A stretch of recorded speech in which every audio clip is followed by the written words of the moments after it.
Bismillahirrahmanirrahim. Assalamualaikum warahmatullahi wabarakatuh. Selamat datang kembali bersama kami di channel Azril Hidayat.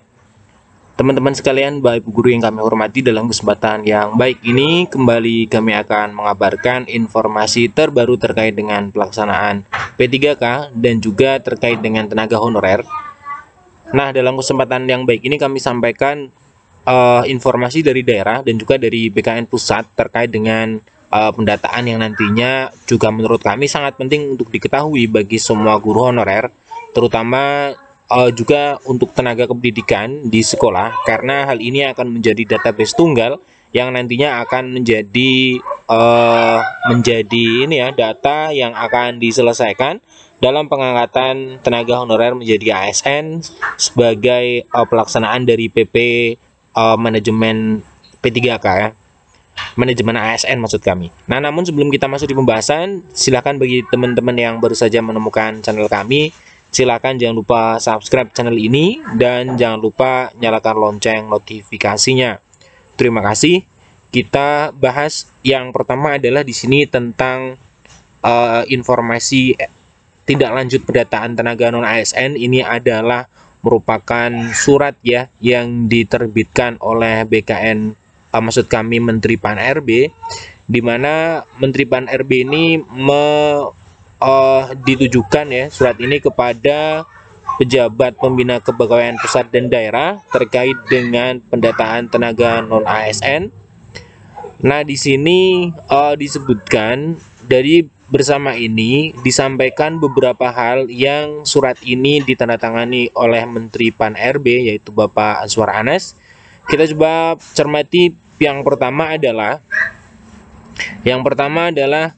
dari Pan-RB itu memberikan terima kasih, ucapan dan penghargaan bagi PPK, kementerian dan juga lembaga dan pemerintah daerah yang melakukan pendataan terhadap tenaga non ASN. Yang kedua, ini untuk mencermati yang beredar di para tenaga non ASN ya, bahwa pendataan itu bukan untuk mengangkat tenaga non ASN menjadi ASN, namun bertujuan untuk memetakan dan mengetahui jumlah tenaga non ASN di lingkungan instansi pemerintah, baik instansi pemerintah pusat, daerah, sebagai data dasar tenaga non ASN. Ini poin yang kedua. Poin yang ketiga, data sementara per 30 September yang masuk adalah sebanyak 2.113.158 orang. Kemudian terdiri dari 66 instansi pusat dan 522 instansi daerah. Berdasarkan telahan BKN ditemukan data yang tidak sesuai dengan ketentuan surat Menpan RB nomor B1511 tahun 2022 ya, yang menjadi dasar dari pendataan non ASN. Nah, kemudian poin keempat, berdasarkan hasil tersebut bahwa dalam menjaga validitas data dan akuntabilitas, maka pejabat kepegawaian, pembina kepegawaian melakukan langkah-langkah. Yang pertama adalah melakukan verifikasi dan validasi kembali terkait dengan surat tersebut ya, surat dasar atau dasar surat yang sehingga melakukan pendataan ini. Kemudian yang kedua adalah input data tenaga non ASN agar melakukan verifikasi sebelum data tersebut diinput ke sistem aplikasi pendataan BKN. Kemudian yang ke poin C adalah hasil verifikasi dan validasi sebagaimana A dan B wajib diumumkan kepada masyarakat melalui portal resmi instansi atau papan pengumuman instansi selama 5 hari kalender paling lambat tanggal 8 Oktober untuk mendapatkan umpan balik masyarakat dan memastikan terciptanya transparansi serta menjamin akuntabilitas data yang disampaikan ini ya.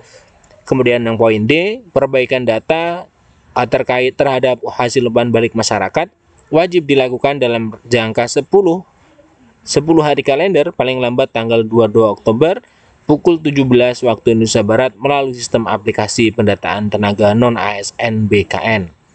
Nah, jadi ini yang harus dilakukan oleh PPK terkait dengan hasil data yang sudah masuk di PKN. Kemudian poin yang kelima, data final wajib disertai dengan SPTJM yang ditandatangani oleh PPK. Apabila data final tidak disertai SPTJM, tidak akan dimasukkan dalam dasar tenaga non-ASN.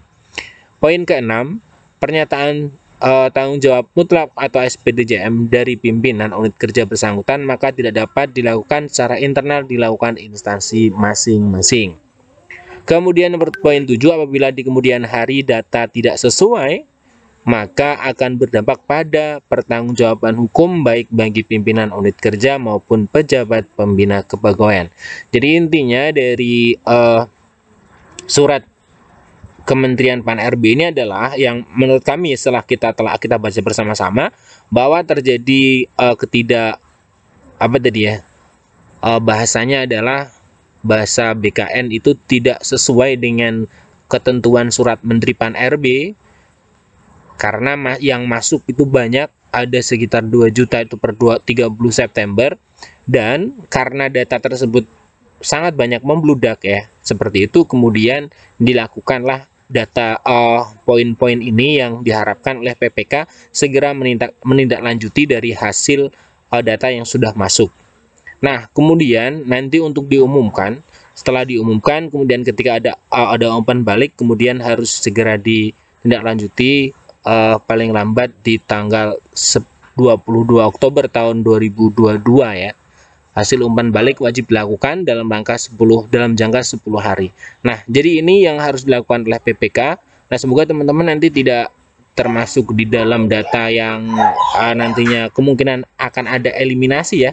Karena banyak ditemukan data yang tidak sesuai dengan SE Pan-RB ya, nomor B1511 ini, di mana surat itu yang menjadi dasar dari pendataan tenaga non-ASN ini. Nah, kemudian terkait dengan hal itu ternyata Pemda langsung bergerak cepat ya. Di sini kita bisa lihat dari Bupati Rembang, ini adalah hasil pendataan tenaga non-ASN di lingkungan pemerintah Kabupaten Rembang ya. Nah, di sini diumumkan beberapa hal, di mana di sini juga secara jelas sudah dikatakan ya, sudah ada data bagi yang sudah terdaftar untuk Rembang. Kemudian di sini koreksi atau aduan ini disampaikan secara resmi atau tertulis melalui BKD Kabupaten Rembang terhitung mulai 1 sampai dengan 10 Oktober. Ini jadi sudah sesuai dari surat Menpan tadi ya. Nah, ini Rembang sudah melakukan instruksi dari Kemenpan RB. Kemudian ada Kota Palangkaraya. Kota Palangkaraya juga sudah mengumumkan melalui pengumuman nomor 870/221 BKPSDM PK2PA.01/9/2022. Ini surat pengumuman dari BKPSDM Palangkaraya ya, tentang tadi surat dari Kemenpan RB ini juga mengumumkan rincian data yang sudah masuk bagi Kota Palangkaraya ya. Nah, ini rekapitulasinya. Kemudian ini uji publiknya. Nah, di sini keberatan atau sanggahan dapat diajukan secara tertulis disertai dengan identitas yang jelas melalui email kinerja ini ya, ada di sini jelas mulai tanggal 1 sampai dengan 14 Oktober tahun 2022. Nah, ini. Kemudian ada lagi dari Kabupaten Kuningan. Nah, dari Kabupaten Kuningan juga sama. Ini sudah diumumkan melalui surat ini ya, surat pengumuman dari Sekretaris Daerah Pengumuman tentang hasil pendataan tenaga non-ASN di Kabupaten Kuningan. Kita bisa lihat secara jelas jumlah tenaga ASN non-ASN hasil pendataan ada sekian, dengan rincian ini sudah ada. Kemudian daftarnya bisa dilihat di website. Kemudian apabila ada yang ingin mengajukan keberatan juga ada di sini, menolak tapi BKPSDM juga dapat menerima atau menolak alasan sanggahan dan seterusnya. Ini dari Kuningan. Nah, ini juga ada daftarnya lengkap di Kuningan yang sudah terdaftar di aplikasi BKN ya. Kemudian untuk berikutnya ada pemerintah Provinsi Sulawesi Tengah. Nah, Pemprov Sulawesi Tengah juga sama di sini sudah mengumumkan tenaga-tenaga honorer yang masuk di dalam pendataan BKN ini lengkap ya. Ini kita lihat sampai karena provinsi ya, provinsi maka kemungkinan sangat banyak. Nah, ada 9.279 ini ditandatangani oleh atas nama Gubernur Sulawesi Tengah ya. Kemudian berikutnya ada Provinsi Jawa Timur. BKD Provinsi Jawa Timur menerbitkan pengumuman nomor 800/887/2004/2022 tentang uji publik pendataan non-ASN di lingkungan pemerintah Provinsi Jawa Timur tahun 2022.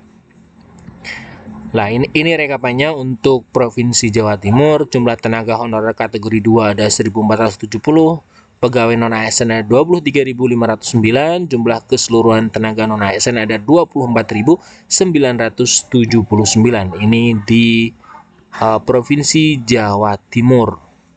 Nih kita bisa lihat datanya cukup banyak. Nah, ini ada tata usaha, ada UPT pengelolaan. Nah, ini lengkap sekali. Kalau kita lihat di Provinsi Jawa Timur, oh ini juga ex tenaga 2 di lingkungan Provinsi Jawa Timur yang sudah tidak aktif. Nah, di Provinsi Jawa Timur ada 1.470. Nah, ini dia. Kemudian berikutnya ada Kabupaten Bengkulu Selatan. Bengkulu Selatan juga menerbitkan pengumuman nomor 800/774 BKPSDM tahun 2022 tentang verifikasi pendataan tenaga non-ASN di lingkungan Bengkulu Selatan.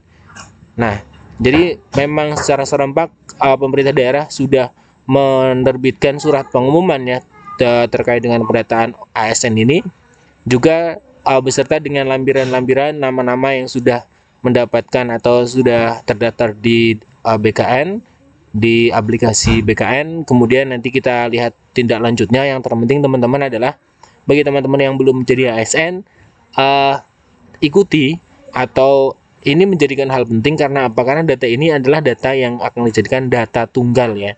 Sekali lagi, walaupun secara terang-terangan BKN mengatakan ini bukan untuk pengangkatan semua, bukan untuk mengangkat, namun di sini adalah untuk dasar dari penetapan kebijakan setelahnya. Kebijakan untuk menyelesaikan semua honorer yang ada di Republik ini. Nah, jadi teman-teman tetap ikuti pendataan ini, kemudian tetap ikuti alurnya, sembari teman-teman menunggu penyelesaian guru melalui P3K di tahun 2022 ini. Sekian informasi dari kami, semoga bermanfaat. Kami akhiri. Assalamualaikum warahmatullahi wabarakatuh.